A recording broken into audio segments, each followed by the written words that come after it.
after working until well after 5 this morning to get the paper out for this week, we were very pleased to be alerted this morning that the Kansas Bureau of Investigation has requested that the search warrant be vacated and that all of our equipment be removed. Our attorney has announced that he is asked that it will be forensically examined. They've told him that nothing was ever looked at on it, but that the forensic examination would be done to make sure that nothing was. The one thing that is concerning me is we've been standing around here knowing this for several hours because we were told that we would be told about this first and that there would be a news release delivered from the county attorney in Marion County. We have not received that news release, but the Kansas Bureau of Investigation has released it from their PR offices in Topeka to other media. So we don't know why our county attorney has not decided to let us know this earlier, but it does kind of hint at the notion that maybe there's political motivations going on behind how the justice system is being used in this situation. Maybe it's not. Maybe it's simply that, oh, well, we were busy and we didn't get around to it. But it was enough of a certain thing that we were supposed to get this first, that the fact that we didn't is yet another one of those things that makes you wonder. So we will have a paper today. We do have a paper today. We were, as we said, seized but not silenced. And we will be posting at some point, assuming we ever get a news release, the fact that it has been released, that our equipment's being returned. When it is, if it is, we don't know. We have no timetable for this. So, anybody have any questions? So, go ahead. Go ahead. So, do you know yet for sure that the equipment that's being returned was not examined at all? We were told that, just like we were told we would get the news release first. How frustrating is that here the KBI sends us out and you haven't heard squat from across the street, basically? Well, I think, to paraphrase somebody who's been involved in this, I've been urging people to offer praise for Tony Mativi, the director of the Kansas Bureau of Investigation, because he may have even cut a vacation short to come do this. But he was prompt and responsive to everything, unlike everyone else we have dealt with in this case. Someone said that it was refreshing to be able to deal with an adult, and I think that may be an appropriate line to use. Eric, can you tell us a little bit about the pains, and I believe there's been some silver linings along the way. Can you just walk us through this journey for you from the past few days? I know it's been a lot. From the very beginning, I mean, I've averaged about 2 hours of sleep a day, and the rest of the staff has done it too. Deb Groover's finger was hurt when her phone was ripped out of her hand. Phyllis has had, and Deb has also had some conditions aggravated because she's not had her cell phone available. Phyllis has had medical conditions aggravated because of the amount of time she's had to work. We've had absolutely nothing but grave difficulties in doing things. We lost all of our ads that were prepared. We can't find the logos of companies to put in ads. We can't find thousands of things that we couldn't find. We spent last night, if anybody had been here around 2 or 3 in the morning, Sherry Benz, who's standing in the back, was running around trying to find anything and everything. Where can we find the logo for this place, and where can we? I don't know how she was planning to enter. We have to enter circulation stuff on a spreadsheet that's on our server. We didn't have an ad log. Our ads didn't ever get put together. We had to redo a bunch of them at the end because we didn't have any place to put them. We've been working off of a computer that we dredged up 2 old Windows XP computers. And they were the only ones that had DVD drives, so you could go to our backup, but you have to stick your little finger in a certain hole in this DVD drive to get it to work. So we were doing it. I'm a great Star Trek fan. There's an old Star Trek original series where Spock is trying to make a time machine or something out of something, and he says, "I'm trying to do it out of stone knives and bear skins." And we kind of published a newspaper with stone knives and bear skins this week. Do you think that was the point of the raid? Gee, it would be interesting if it was, wouldn't it? And I always said from the beginning of this that we would get our stuff back Wednesday right after we published some week. Amazing. We're getting it back on Wednesday right after we publish someday this week. On a personal note, of course, my mother died. Very frustrated by this search. I will say she was the type of person who, although her last 24 hours on this world were very, very difficult and very frustrating for her, making her believe that her whole life had been worthless. This is the type of thing that she would really like. I mean, she would like to be thought of almost as a martyr for the cause. And to an extent, I think she is. Tell us about your staff. It takes a heck of a staff under these circumstances to still crank out a paper and get it out on the day that everybody expects it to. It was a little bit late, but you still cranked it out. Well, they're still talking to me after I yelled at them all last night. Sherry knows that in the back there. And it was, as I say, if anybody wanted great video of putting out a newspaper starting about 11 o'clock last night, our normal deadline's midnight, we were pretty frantic for a while. Tuesday afternoon.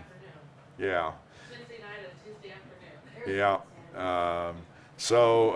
But no, everybody pulled together and tried to do what they could. We had a lot of difficulties because we currently have a staffer who's working from home to care for her mother, and with our technology is limited, there's virtually nothing she could do. She couldn't get onto her computer because somebody else was using it, and so she left a lot of things undone, and we had to redo them in the middle of the night, and it just was, but the team came together. I mean, the thing is, this is a worthwhile cause. When I said that I would have gone out and, if we couldn't have gotten the newspaper printed, handwritten it on Post-it notes and taken it to every door in town, I think most of the rest of our staff would have too. I mean, it just was that important that we not be deterred by something like this. You cannot let bullies win. Cannot let bullies win. And eventually a bully will cross a line to the point that it becomes so egregious that other people come around and support it. And I cannot thank enough the support that we've gotten from journalism organizations, news organizations, people in general all over this blasted planet who just realize this isn't American democracy to do something like this, and have come together to do otherwise with it. So we're very, very happy about that. Very pleased that there still are some causes that people will come together behind, and when they're right and true and are fundamental natures of democracy. So.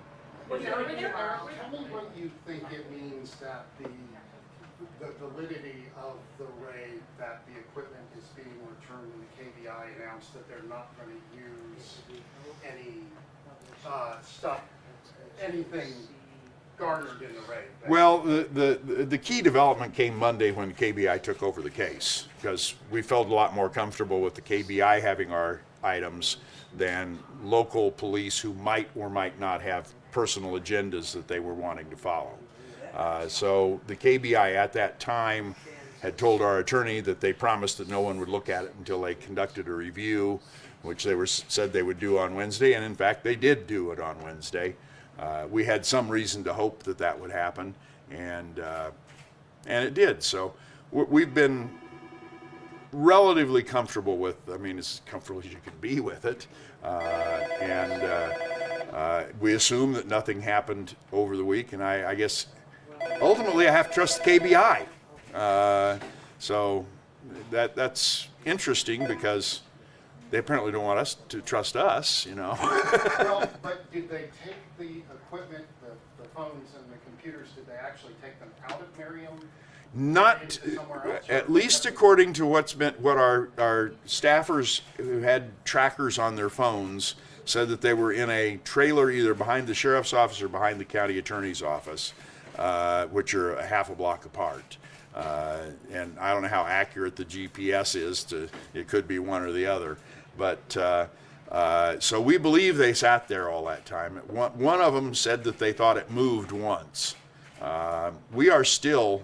We have, oh, there's a little surveillance camera. We have a security camera. We have one in our middle room too. That's where some of you who got video of this raid do it. It also has a microphone on it. We have not listened to all that was said during the time that they were in the office, but we will be, and seeing what happens there. You also, some of that we did hear, and I heard a police officer reading Miranda rights to one of your employees. Yes. What was that Well, if I employed criminals, it would have been it would have been expected, but I don't. It's inconceivable of a journalist being read their Miranda rights for doing their job. Well, what's even more inconceivable is the person involved was sick the week that whole incident took place. She couldn't have been involved in it. She couldn't have been involved. And yet they seized her computer. Oh, but wait a minute. She's the one who had the documents that might have been looking into the chief of police. Yeah, is that a coincidence? Well, not making allegations. Was there anything you were unable to publish in this week's newspaper as a direct result of the raid? Oh, there's many stories that we couldn't get around to finishing. I mean, it wasn't that we were physically unable to do it, but just the time constraints that didn't let us track different things down. A great number of them, as a matter of fact. We have, my estimation, a fairly thin paper this week because it's all about us. And we've got, some basic meetings and other things, but nothing earth-shattering. We try to have something enterprising that breaks some ground somewhere each week. We would have probably written about the budget situation in Marion this week, which we think is the topic people should be talking about right now, but we didn't get a chance to. Seems there's been a lot of discussion and maybe dispute in the town over the last several months, sort of about the paper, about the paper's role, about its coverage. I've talked to some people who have negative things to say about it, which of course is normal. But I guess I'm wondering sort of what you think the role of the paper is in Marion, and what you would say to people that say, hey, Eric's editorials are too negative about X, Y, Z. Well, first of all, I don't know any journalist anywhere who has never been accused of being too negative, has not been accused of being too negative, and also not being accused of making, these days, fake news. Basically, any news you don't agree with is fake news, and any news you don't like is negative news. And some of this is exaggerated by social media, where someone gets a few-word snippet out of some story and then starts reacting to it. My old journalism professor in me would say this is agenda setting and framing and so on and so forth, because they've established by their comment. I'll give you an example. I wrote a story a few years ago. The city was considering giving a $500 prize for Christmas lighting. And I wrote an editorial that said, that's a great idea, except the best Christmas lights in town are out at the county lake, and they don't have any prize. The only reason they do it is so they can keep up with the Joneses. I was excoriated for that remark, for the negativity of, they aren't doing it to be rivals of their families. This is not a Christian thing to do. The face of the sentence is not that. But once you put it on Facebook and establish that that's the idea behind it, he's thinking that we're doing this to rival each other, now you've become negative. That's where most of this negativity stuff comes from. And you'll also notice that most of the people making those allegations are not among your more upstanding, educated, responsible, leading citizens. How are you feeling about, despite everything, and you, according to you, even sort of a thin paper, how does it feel to actually get the paper out successfully despite everything? Oh, we're celebrating. We've been celebrating. We started celebrating last night. We actually, after we got done with the paper, I think we hung around for a while here in the newsroom just because we were happy to get it out. It was good to feel like you accomplished. I mean, that's actually, and I don't need to say this in a news conference because everybody here probably feels the same way. One of the great things that attracts people to journalism is you do something, you see it, you've got it there in your hands. That's why, I don't know whether the rest of you are like me or not, I like mowing yards, because you do something. Don't tell anybody that about sweeping carpet, but it's an accomplishment. And in this case, it's an accomplishment that we hope is actually contributing to society, not just contributing to knocking down weeds. Has all the press coverage helped kind of spur things on? Yes. It makes us feel like we're not alone. And very often in any environment when you're trying to pursue good journalism, you feel alone. You feel that people are out to get you. They want to argue against what you're doing. They want to say you're fake news, you're negative, they're whatever. They will always say that we're negative. We'll have a front page that talks about last week's front page. The top story on it was about a 10-year-old who's playing music with a bunch of, a 100-year-old guy at a senior center. Gee, that's really negative news. I mean, it's a feature story.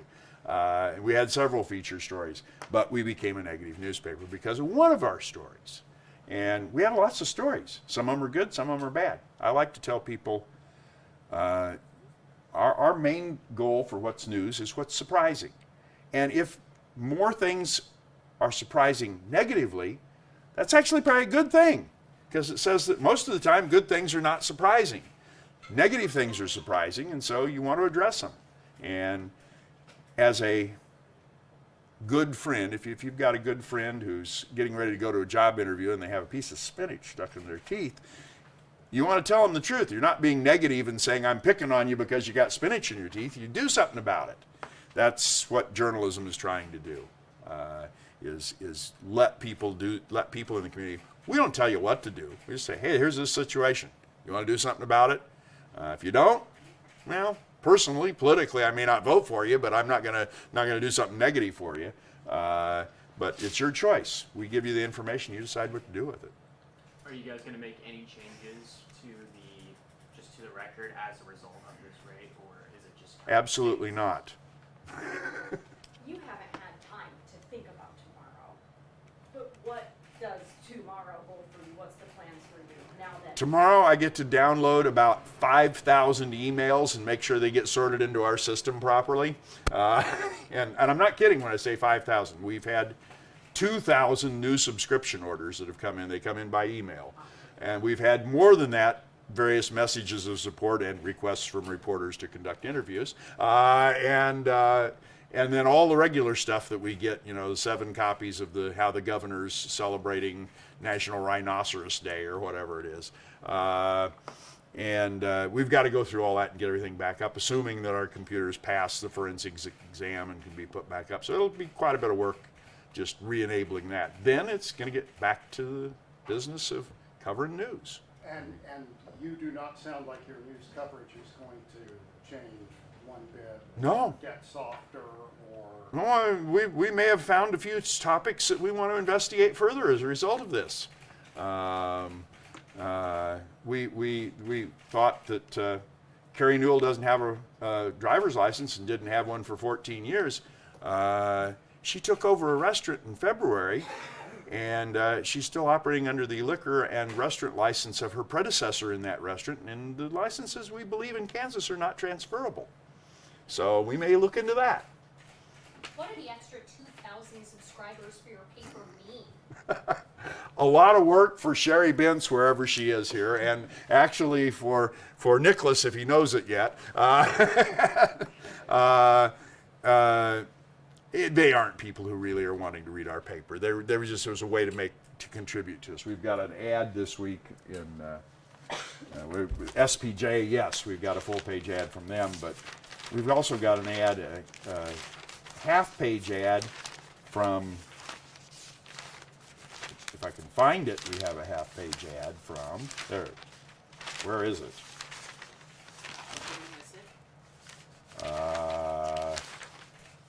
Why am I not seeing this half-page ad? I'm just now looking for this. Well,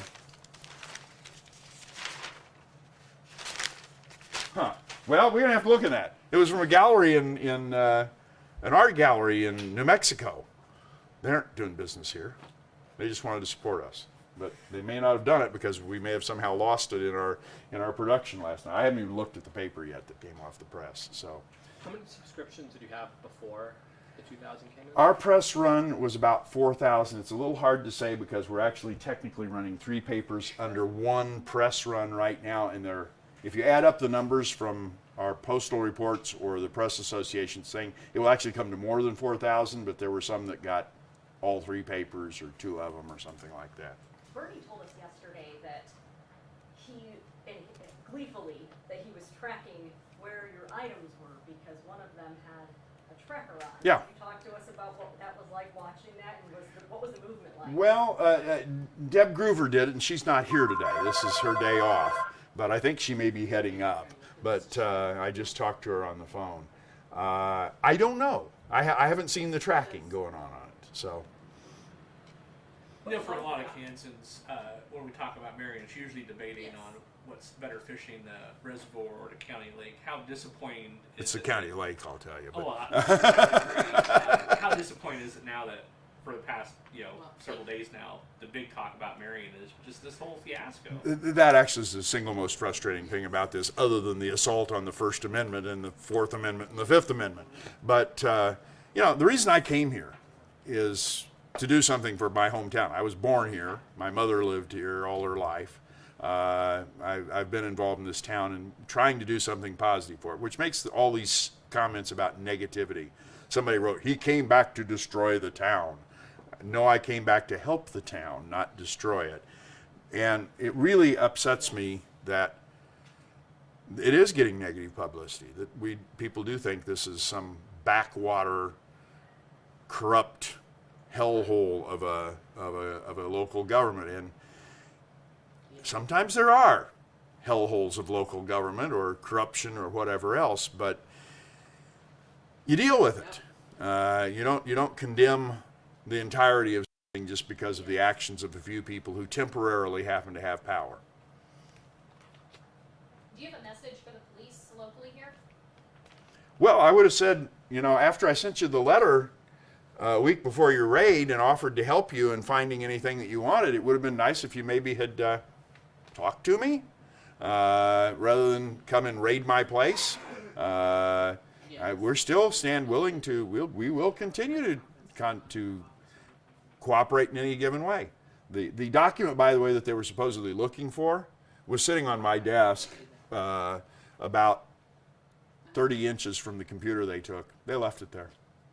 What kind of document was it? The record that had Carrie Newell's letter that had been sent stating the conditions for the reinstatement of her driver's license, the one that had been given to us by a source. I think the reason they didn't want to take it was you could see that it was a Facebook message that someone had sent to us and we had printed off of Facebook rather than a document that we had downloaded ourselves.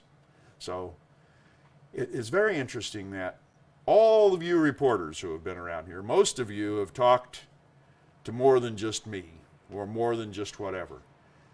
Police didn't do that in their investigation. So I guess I'll go back to my days as a journalism professor. They wouldn't have gotten a very good grade on their interviewing skills.